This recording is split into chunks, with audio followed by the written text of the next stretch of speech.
മഞ്ഞ റോസ, ഞാനാണ് മഞ്ഞ റോസ. അന്നേരം മൂവിയിൽ ഇങ്ങനെ നമ്മൾ മഞ്ചാടിക്കുരു വെതറിക്കൊണ്ട് മഞ്ചാടിക്കുരിയുടെ പ്രിന്റ് നമ്മൾ ഡ്രസ്സിൽ വരുന്നത്, അതുപോലെ ഞാൻ വെതറാൻ പോവാണ്. ഞാൻ ഉരുളക്കിഴങ്ങ് വെതറിക്കൊണ്ട് പ്രിന്റ് വരുത്താൻ പോവാണ്. മനസ്സിലായി? മറ്റേ ബ്ലോക്ക് പ്രിന്റിന്റെ ഡ്യൂപ്ലിക്കേറ്റ് സിമ്പിൾ ഡ്രസ്സാണ്, ഇതിന്റെ പ്രിന്റിംഗ് ആണ് ഇതിന്റെ ഹൈലൈറ്റ് ആണ് വരുന്നത്.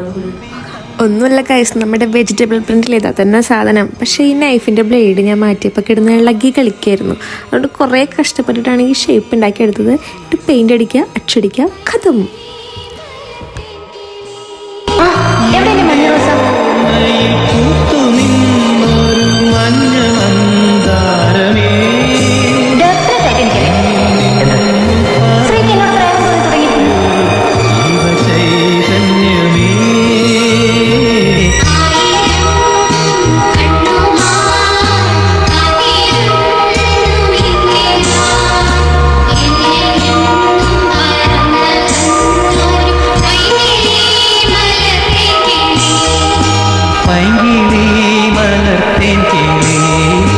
പൈങ്കിളി മലർത്തേൻ കിളി